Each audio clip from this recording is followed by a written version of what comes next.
Well, hello and welcome once again to In the Growth Space. My name is David McGlennon. I'm your host, and this is the show for business owners and leaders who have a thirst for growth. I just want to say thanks for listening in, and if this is your first time listening, welcome. This podcast is all about growth. It's about business growth. It's about team growth. It's about personal growth.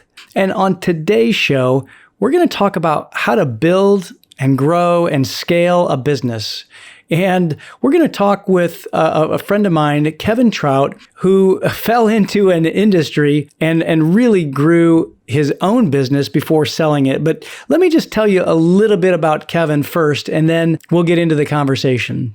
So Kevin Trout is an experienced entrepreneur. He's been a business owner and a sales professional for over 30 years, and he was in the medical device industry.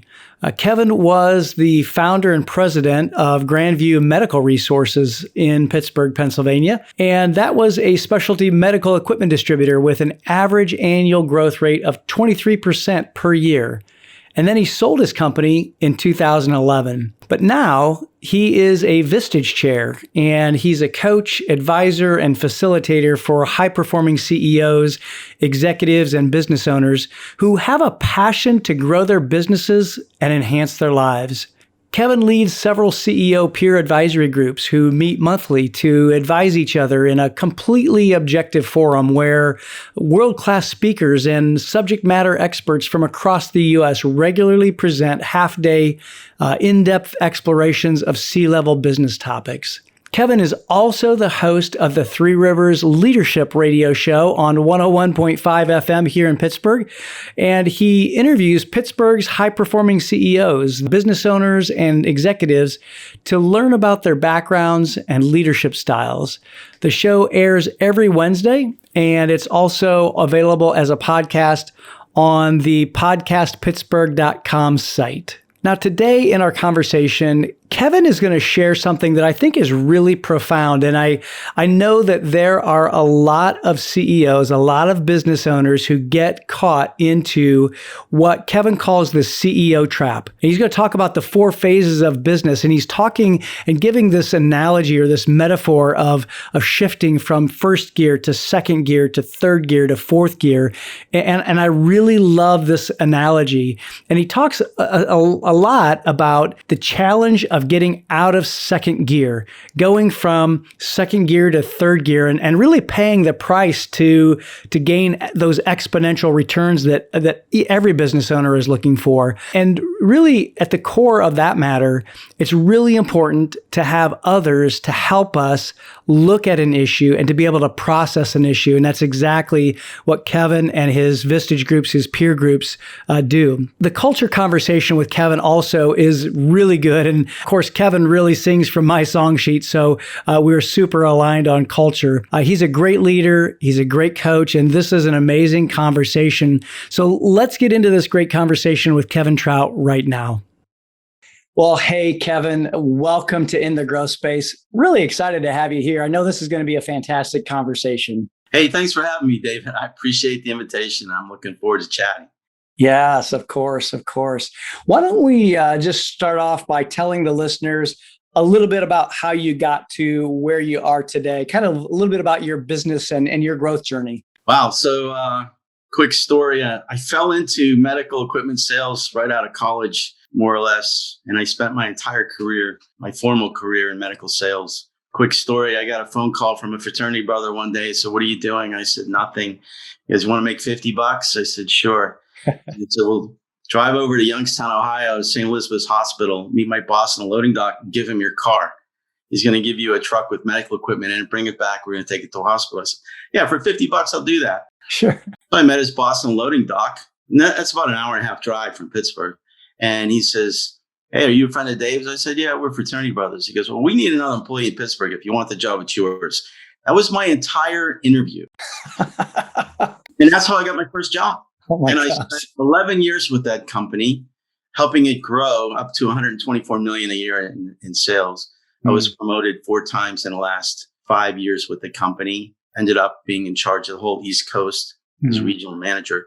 That was a great ride over an 11-year period. And then I got recruited to another company, started a Pittsburgh office, grew that. And then I got recruited to another company. And so that third job was great. I had all of eastern half of North America, Canada through Chicago, down through New Orleans, Puerto Rico, everything on the east. And I was in charge of that. And I grew the business 31% that first year. And they'd never grown more than 10% a year. And I'm like, what the heck did you do? I said, I just have my way of getting the business and helping our distributors. And so the second year I was on track to grow 36%, and they made me the vice president of sales. Nice. And I thought I was going to be international, right? Yeah.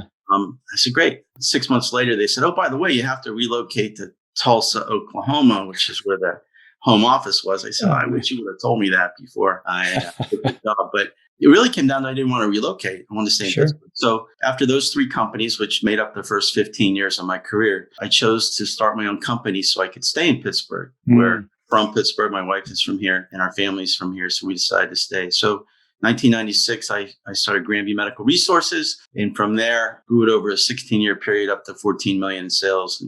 And I sold it off at the beginning of 2016. And so I got to retire, right? Quote unquote. Yes. Yeah. and so that was my ride, right? That was my career. Always in medical sales, did very, very well. Loved it, especially owning my own business and growing that from scratch. That was a thrill ride for me. I like to say it was sometimes a white knuckle ride, but yes, of course. but it was great. And then when I retired, I got to do what I'm doing now, which is I'm a Vistage Chair. I get to run some Vistage Peer Advisory Forums because I'd been a member during the time I owned my own company. I was a member for 16 years. And when I sold my company, Vistage said, well, we need some more group chairs, run some groups for us. And would you be interested? I said, absolutely. I get to give back to the community that gave so much to me. And so I started that. And now I have 4 different Vistage groups. I have about 40 members total. And it's a peer advisory forum. And it was the best decision I made as a business owner to understand how to grow a business from startup to scale up to getting to that. Very few small businesses. I think it's only 93% of small businesses make it past the 10 million in revenue mark. I learned that from, I think, the PITS IEE. Entrepreneurial Excellence. So I was in that, 7% zone, which I thought was, okay, I didn't know that, but that's great. Yeah, absolutely. So that was my long answer to your short question. No, I love that. And I love just hearing the progression and how you've grown. I mean, obviously this is the growth in the growth space. And so we're going to dig into that too a little bit. And I guess probably just to the audience, you can see now why I wanted to have Kevin on the podcast, because he's had the experience in the trenches, not only working for somebody and growing business and growing revenue, but then also on his own and growing his own business and then selling it off. And I know, Kevin, that before we got started, we were talking a little bit offline about something that you called the CEO trap. And I think that I'd like to start there, because when we talk about growth, there are oftentimes things that hinder us and things that slow us down as business owners, as CEOs. And so talk us through what you called the CEO trap and tell us a little bit about that, because I think that was brilliant. Absolutely. It's something I learned along the way. I think I learned it from a Vistage Chair or someone, but I really relate. It just resonated with me because I went through all these same phases. I think for the most part, there's 4 phases to a business growth cycle. My analogy is it's like driving a manual transmission car, right? Mm-hmm. Yeah. You start off in first gear. The owner wears all the hats. He's out there making sales calls. He's trying to generate revenues. He's trying to, it's just about bringing in customers. So it's getting some forward momentum. At some point, you've got to push in the clutch and shift into second gear. And I define second gear as you start to hire some people. You start to hire maybe an office admin, maybe a bookkeeper, or maybe you outsource your controller role. You hire a few salespeople. Maybe you hire a support person or 2. And so the next thing you know, you've got 4, 5, 6 people reporting to you. And that's the beginning of second gear. Yeah. The trap is you got to get out of second gear and move into third gear. And this is what that looks like. Second gear, you continue to grow your business. You're bringing in more customers. Revenues are growing. You hire more people. And the next thing you know, you've got 10, 12, 15, maybe 20 people, but they're all reporting to the owner. And the owner still thinks he needs to make all the decisions. And as a leader or a manager, you really can't lead more than 6, maybe 8 people max as direct reports. And so you've got way too many people reporting to you. communication breaks down as a result. The owner becomes sort of a bottleneck, if for lack of a better term. And I don't mean that in a derogatory manner. It is what it is. And so the trap becomes when owners are reluctant to push in the clutch and shift into third gear. Third gear is when you start to bring in some professional management people. You start to put people in charge of the different departments in your organization, because by now you've got several salespeople. You need somebody to be the sales leader or the sales manager. You need somebody to be in charge of the administration, which is the billing and inventory, things like that. You need a finance director. All this stuff that EOS talks about, right? Yeah, right. The entrepreneurial operating system. Those leadership roles need to be put in place in third gear. And yes, in third gear, the owner still is out making sales calls with his salespeople, trying to close the big deals, right? He's not on every deal, but he's on the big deals. And he's still working in the business, but he's spending more of his time strategically on the business. And he's sort of split between strategy and tactical, working on the business, working in the business. And moving from second gear to third gear is where the reluctance occurs. Yeah. And you've got too many people reporting to the owner. And that's what I call the CEO trap. You've got to push in the clutch, and you've got to make that investment to bring in people to lead the teams into third gear, because eventually you're going to get the fourth gear. You got to push in the clutch and shift into fourth gear. And this is when the owner is no longer working in the business. He's working on the business full time, strategy, vision, right? Face of the company, but he's got leadership team running the departments, and their responsibility is bringing in revenues, controlling expenses, generating the profits. And the trick is profits tend to get really big in the second gear. But when you shift from second gear to third gear, profits are going to shrink because you're making an investment in leadership. However, if you do it right and you eventually get the fourth gear, profits not only return, they return exponentially greater than they could have ever been if you stayed in second gear. And I went through all four of those phases. And all the business people that I talked to, many of them are stuck in second gear, and they're just so reluctant to push in the clutch and shift to third gear because they are afraid to sacrifice the profit margins that they have right now. And they know, well, it's going to be really expensive to hire this person at this amount. And, yeah, it is. But the payoff comes later. Right. If you're not willing to get to the later payoff, you're going to get stuck. Yeah. And then your revenues are going to plateau at some point. Yeah. So my manual transmission car theory is, I've seen it play out, and I experienced it myself. The trick isn't being in the different gears. The trick is knowing when to push in the clutch. Because if you don't push it in soon, if you push it in too soon, you're going to stall the engine. Yeah. But if you wait too long and you push in the clutch too late, the tachometer's already gone in the red zone, and you got some people burned out. And the number one person that gets burned out is the owner. The owner. Yeah. Yeah, for sure. For sure. How do you get the owner then to recognize and move out of second gear? I think it's probably pretty apparent when to go from first gear to second gear, probably. But from second gear to third gear, it really seems to me that it's a mindset thing, and you have to really overcome that mindset of, oh my gosh, my profit margins are going to go really, shrink. And so how do you get them past that? Well, it's a paradigm shift. And I think the bottom line is they don't know what they're getting into. They don't know if it's going to pay off. They're unsure. Yeah. It's unclear what the future might hold, because the question they always ask me in return is, what if I push in the clutch and shift into third gear and we don't grow? Okay. Well, whose fault is that? Right. Right. If you've already been growing, this is going to free up your ability to grow even more.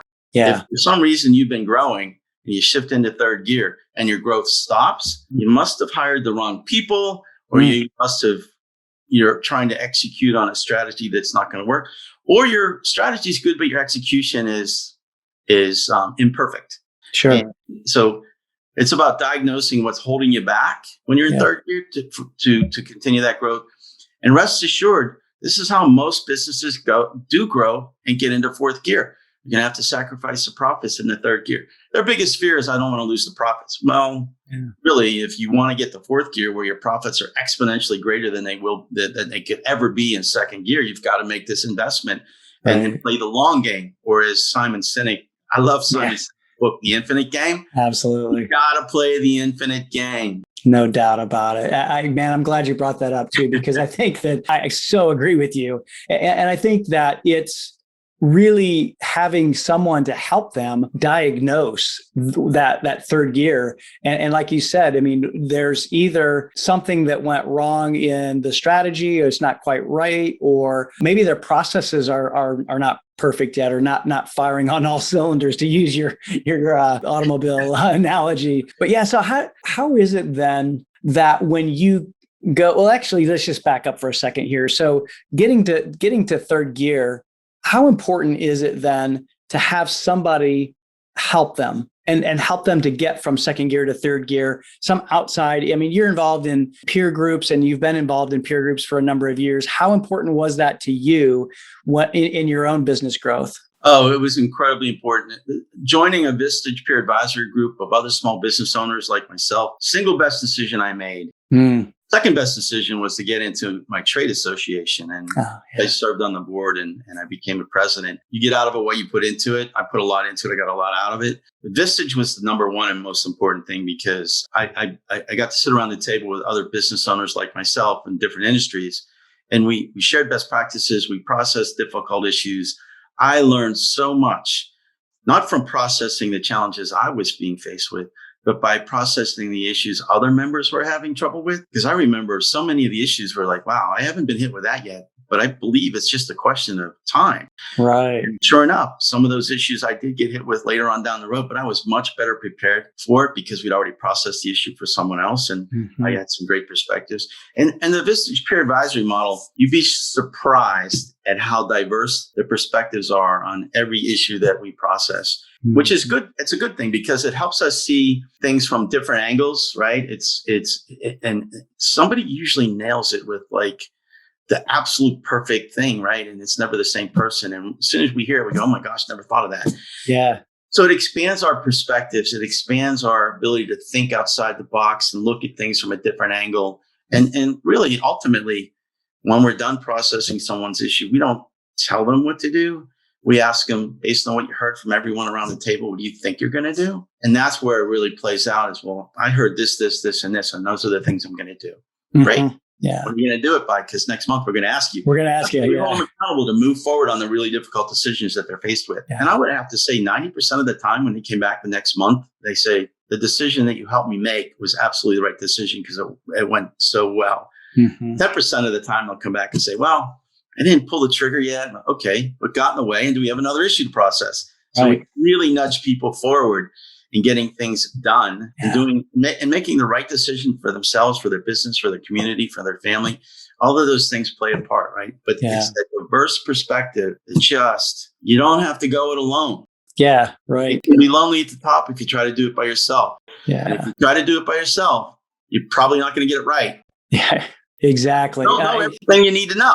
Yeah, exactly. So true. It's so interesting because I think that so often business owners think that they've got to have it all figured out. I talk about this with my emerging leaders all the time, that look, as you become a leader and as you grow in your leadership, the more you grow, the more you're going to recognize that you don't have it all figured out and that you need other perspectives to be able to help you to see all the way around. I call it all around the beach ball. There's an exercise that I use, and I'll hold up the beach ball. I ask, the person sitting across from me, if it was you, I'd say, well, what do you see? Well, I see, blue and red and green and white. And I say, oh, that's funny because I see orange and yellow and red and white. And we're looking at the same thing, but it's just a different angle, a different perspective. And then that really helps us to be able to get a full perspective of what the issue is. And so I love that you talk about processing an issue. And frankly, just having peers around you, even if you're not having your issue processed, there are things that you're capturing from what's being said that help you. And that's the power of the mastermind. I mean, here we are in Pittsburgh, and Andrew Carnegie was the originator of the mastermind, so to speak. And, being able to kind of, capture those other thoughts and having the power of those other thought minds in the room is so key, so key. I guess, how do we use that? What do you tell business leaders who are, let's say, they're going from second gear to third gear, or they think they need to get out of second gear? What's the first thing that you have them to do? We have a conversation. What do you think's holding you back? Where do you want to take this thing? Ideal world. What's your ultimate vision? Mm-hmm. Where would you like to grow this thing to? Yeah. Whether it's a revenue number target, or it's a number of clients, or it's the size of the company. What's your dream, right? And where are you now, and how far away are you, and what's holding you back? Right. Ultimately, it usually comes down to the owner, founder, CEO is the bottleneck. Yeah. Because they're not quite sure. They're always unsure as to what the next step should be. Yeah. I can tell you that just hiring more people and having going from 20 to 30 people reporting directly to the owner is not going to solve your issues. I also think culture is extremely important. So as you hire people, you got to make sure they're a good culture fit. Yeah. There's an old saying, increased revenues can cure a lot of ills in your business. I don't think that's true. I think revenue cures the bills. Yeah. Culture cures the ills. Oh, I love that. I'm going to have to steal that from you, Kevin, man. I love it. Because no matter what the revenues are. Yeah. Your culture won't improve unless you intentionally address it. And you want to create the culture that you really want to have. And if you don't do something intentional to create the culture you want, the culture will form itself. And it never forms itself in a positive way. It tends to form itself in a negative way. And then you have all kinds of problems down the road. And you know this so well. I've learned so much from you on the 8 steps to create the culture that you want, right? Terrific concept, and really drills home. And the whole thing about my favorite part, I love a lot of it, but my favorite part was mission, vision, and values. Values are the nouns. You've got to attach behaviors to the values because the behaviors are verbs. Yeah. And if you don't take that exercise or the time to do that exercise, values don't mean that much if people don't understand what that looks like. Right. If a value is got to be responsive, we'll define that, right? Mm-hmm. Might ask one employee, well, what's responsive to you? Well, as long as they get back in 24 hours. No. Somebody else might say, well, just as long as we get back to them the same day they reach out to us. No. What does responsive mean? If you as the owner want it to be 2 hours or less, you've got to write that as the behavior that represents the value. Yeah. That's just my one example, right? Yeah, this exactly. is stuff you talk about all the time. Yeah. And I truly believe that culture, it's easy to come up with a great strategy. Executing the strategy, the implementation is the hardest part.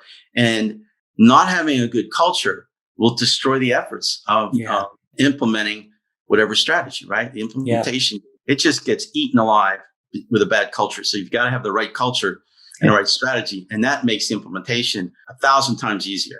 Yeah. I'm preaching to the choir here, David.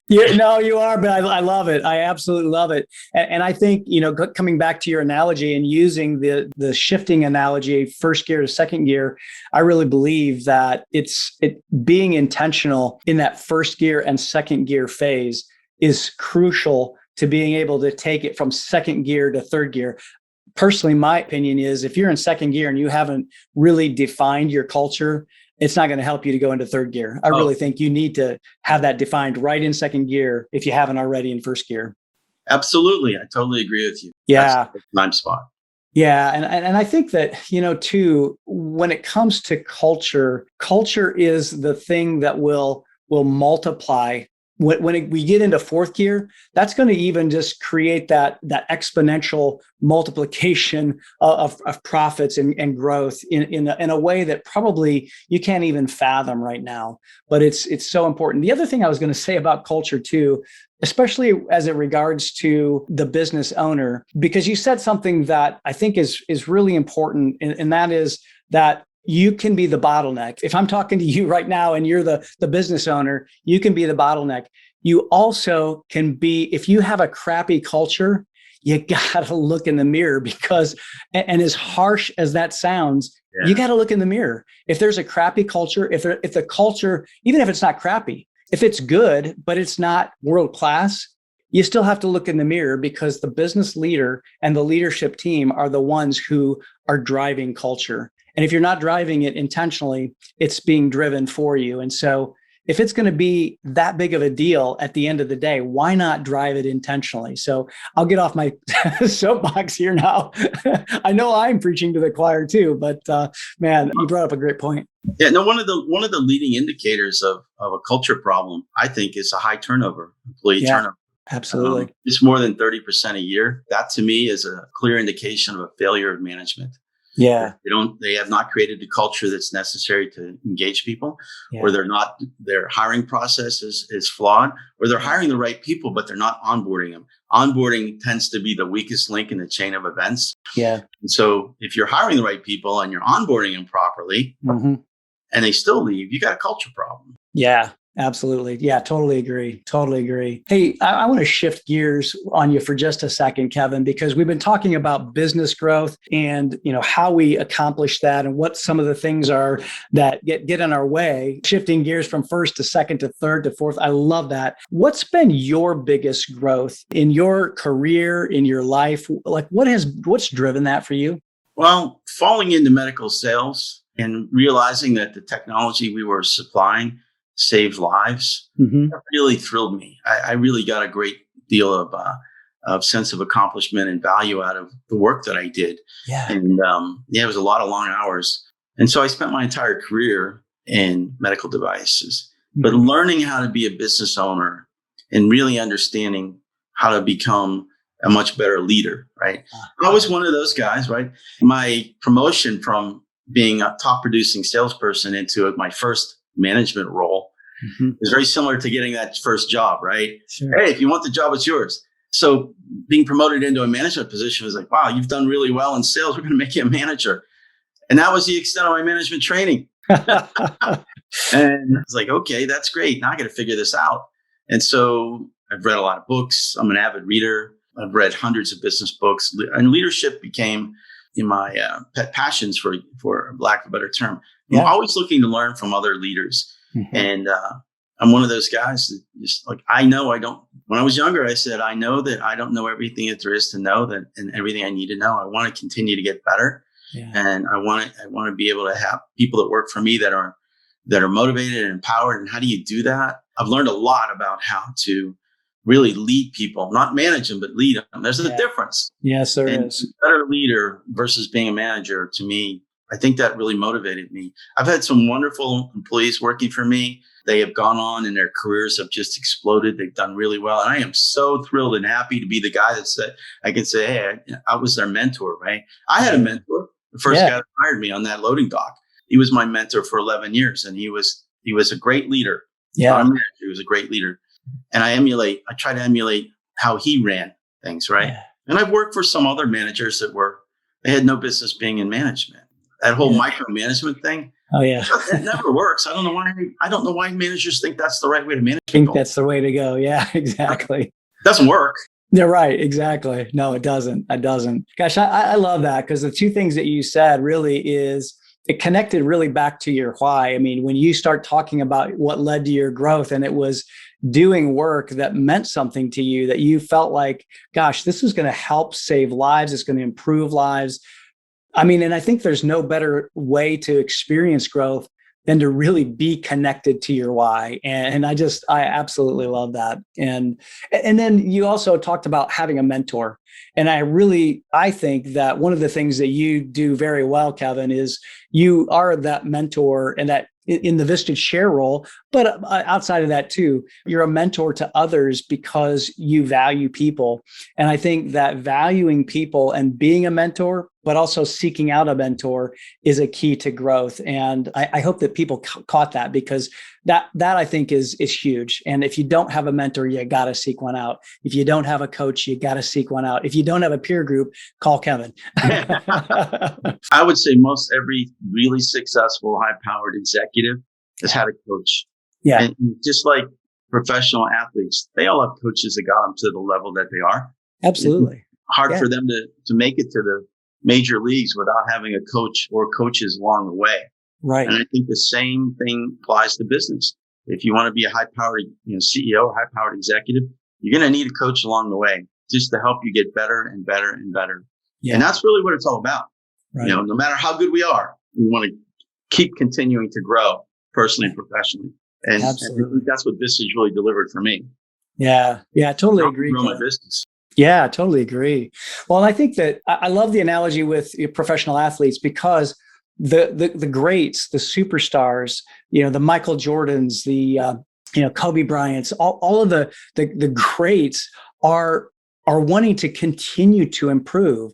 They don't stay where they are. They want to keep getting better and better and better. And they need somebody else to help them. They need the power of the other. That's a great book too, by the way. That's been a while ago. I don't know if you remember that one or not, but Dr. Henry Cloud, The Power of the Other. That's a great one. Well, so tell, just kind of as we start to wrap up here, Kevin, what do you think, what would you tell business owners who are listening right now, or just leaders? Maybe they're in business right now. What's the biggest thing that they can do for their own personal and professional growth?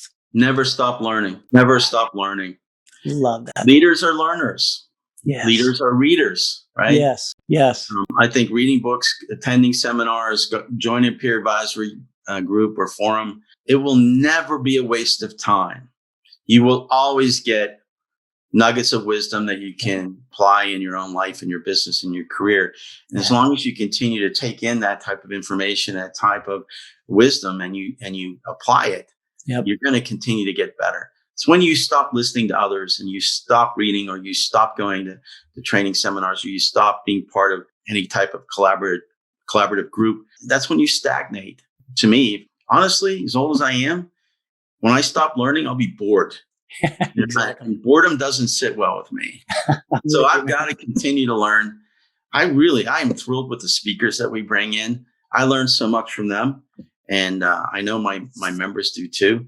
Yeah. And for me, it's just, I'm always excited to learn something new that I already know. Hey, I can apply that in what I'm doing. I can apply it to the coaching that I provide to the other executives.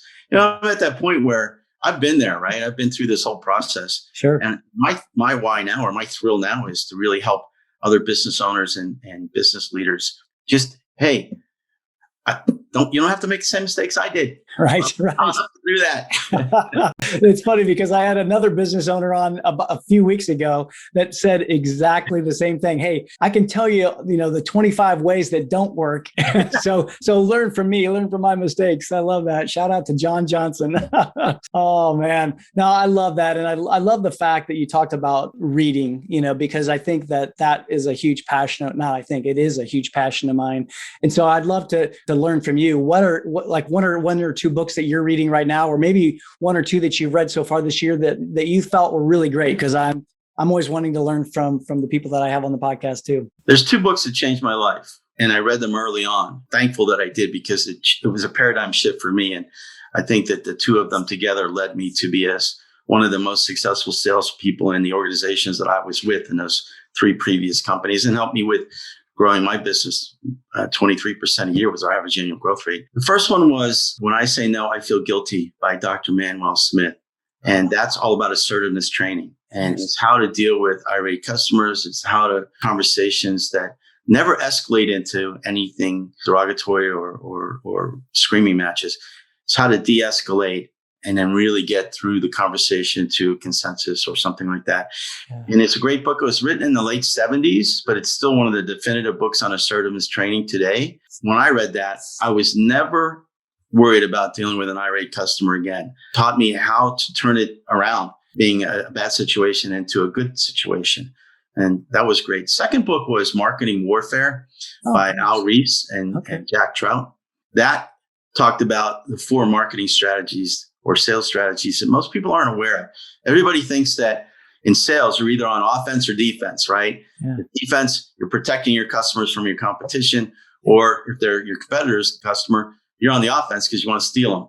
Yeah. There's actually 2 more. There's flanking the enemy and guerrilla tactics. Knowing which one to use in given situation really was impactful for me. If you're the number 1 player in the market space that you're in, you're always on defense because everybody's trying to take your business. Yeah. If you're the number 2 player, you're always on offense because you're trying to overtake number 1. Uh-huh. But if you're not number 1 or number 2, you have no business using offense or defense. You need to be using flanking maneuvers or guerrilla tactics. Some obvious examples were the burger wars, right? McDonald's, Burger King, they're number 1 and number 2. Sure. Flanking the enemy was Wendy's. They were focusing on the kids. There's no kids meals there. Comfortable seating, a little bit more gourmet hamburgers, even a salad bar, right? Yeah. But it's catered to the adults. Fast food, better tasting, more comfortable seating. If you ever sit in McDonald's, Yeah. the seating is purposely uncomfortable because they don't want you hanging around. Wendy's made comfortable seating because they wanted you to stick around. Interesting. And, Wendy's was a flanking maneuver to the number 1 and number 2 players. Wow. A guerrilla tactic would be White Castle. Okay. The sliders, right? Yeah. You buy sliders for $1. Yeah. They're in low rent districts. They're regional. They're not a national player. They're basically on the East Coast. They're open really late at night, past the bar closing time. Right. Yeah. They're catering to a totally different crowd. It's so true. And that's a guerrilla tactic. But the profit per White Castle store is greater than the profit per McDonald's store. Wow. That's fascinating. That's fascinating. I got to go get this book. I've never heard of this book, so I love it. Thank you for sharing this. This is great. Those guys wrote Marketing Warfare. It changed my selling style because I never worked for the number 1 or number 2 player. Sure. So I used the flanking maneuver, and I picked up I was doing business with all of their customers, making a ton of money because we weren't competing. We were complementing. We were offering things that they didn't offer. And so it was a flanking maneuver. And there's a lot of great examples in that Marketing Warfare, but it changed the way I perceived my selling style, and it worked. And then they also wrote, the second book they wrote was Differentiate or Die. And I'm a huge believer in differentiating what you do compared to your competitors. Yeah, for sure. Yeah, those are some great books. I always revere those books. I tell everybody you got to read them if you haven't. But there's been many books. I mean, my latest one I've been reading is Simon Sinek's The Infinite Game, and it just resonates with me. But really, the long game, not the short. Yeah. Stop thinking about 90-day reports or what are you going to sell by Friday of this week? Right. What are you going to sell by the end of the month? Yeah, exactly. Yeah, no, I love that. I mean, and having that mindset shift is so key. I think for the companies in our new economy, the ones that are going to grasp that infinite game and really understand that, I think they're going to invest in their people. They're going to invest in their culture. They're going to define their culture, and they're going to be around for a long time, because the ones that are just playing to quote unquote win, they're not going to be around because they're playing the finite game rather than the infinite game. Yeah. I love this concept about you don't have any competitors. What you do have is rivals. Yes, worthy rivals. There's a big difference between the two. Absolutely. And understanding what that difference is and knowing how to use it to your advantage and really play the long game. It's totally worth reading that book. Yeah, absolutely agree, Kevin. Hey, thank you so much for being on the podcast today. Thank you for sharing your wisdom. And really, I just, I love the analogy you use about going from first gear to second gear to third gear to fourth gear and that CEO trap. And I'd love to hear from our listeners. So those of you who are listening to this episode, I'd love to hear from you. What gear are you in? And shoot me a note. And there'll be some email address in the show notes, so you can shoot it to me. Kevin, one last thing before we go. How can people get a hold of you? Where's the best place to connect with you? Absolutely welcome everybody to connect with me on LinkedIn. And then my email address is kevin.trout@vistagechair.com. And anybody wants to have a conversation about exploring Vistage further, I'd love to hear from you. Awesome. Love to have a conversation. It's not for everybody. I'll be the first to admit that. But if it's a good fit and something you want to try out, I always invite them to explore. Yeah. And if they get value, great. If they don't, I'm okay with that too. Yeah. So, but it's worth exploring. I got so much value out of it myself. I attribute my Vistage membership to the reason why my company grew as fast as it did over year. I even had my banker tell me I need to slow down. It's growing too fast. I love that. That's nice to have your banker tell you to slow down a little bit. Well, the maximum sustainable growth rate for a distribution company is between 20 and 25% a year. And we were right there at 23%. Wow. And I was asking for an increase on my $1 million line of credit. And he goes, whoa, you need to slow down. You're growing too fast. You're outstripping your cash flow. And he was right. Yeah. And my goal then was like strategic growth. How do I stay in that zone and not exceed it? I didn't want to go below 20% growth either. So I wanted to stay right there. That helped a lot. Actually, that helped a lot. And my Vistage member said that he's right.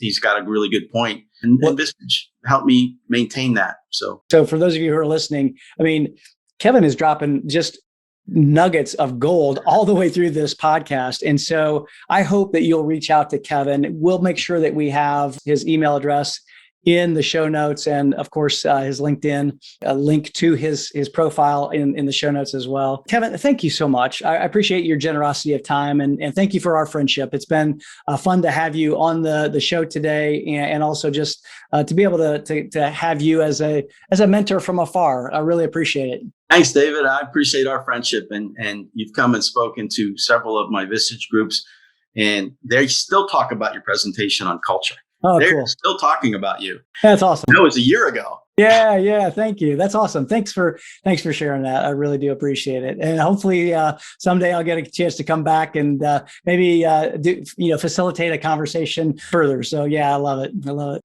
Well, I hope that you enjoyed that conversation as much as I did with Kevin. There were some key things for me that as I thought back about the conversation that I just wanted to bring out here at the end that Kevin shared. And I think the first thing that's most important is that if you're that business owner, if you're a business leader, you need a mentor, you need a coach, and quite frankly, you need a group of people around you that will help you to see what you don't see. And I think that is probably one of the biggest things that Kevin talked about or shared in this conversation. And then also just never stop learning. Always continue to be a learner, continue to learn new things, have a curiosity. And if you're a business owner and you've made it to that second gear, make sure that you go back and listen to that part where Kevin talks about how to make the shift into third gear, into that third gear phase, and really what to expect in that phase of your business growth. I also would like to just say that as it relates to culture, if you are in second gear and you haven't defined your culture yet in terms of the behaviors that lead to your success and your mission, you got to reach out to me. We've got a process and a mobile app that can really be helpful for you to be very intentional and really bring that human part of your culture together with the process to get that magic in the middle. And I'd love to be able to share that with you. If you're still in first gear, that's the best time to be able to take advantage of this 8-step process. But the other thing that Kevin shared, and these are 2 book recommendations that I have not read, and I'm going to add these books to my reading list. But the book is 2 books that I picked up were When I Say No, I Feel Guilty, and it's around assertiveness training, and then Marketing Warfare. Those were 2 I think that Kevin shared that really stood out to me. And Kevin really dropped some gold nuggets in this conversation just around business leadership, business growth, and I really hope that you'll reach out to him. Take him up on his offer to go visit one of his groups and see if a Vistage peer group is right for you. We'll put his contact information in the show notes. Thanks again for tuning in, and please share this with someone who you believe would get great value from hearing this conversation. Please also be sure to subscribe because you don't want to miss next week's conversation with a great colleague and performance coach, Fiona Roberts. I actually got to work with Fiona this year, and I just have to say she's awesome. I've learned so much from her, and so I can't wait for you to hear that conversation. But for now, just stay in that growth space and be well.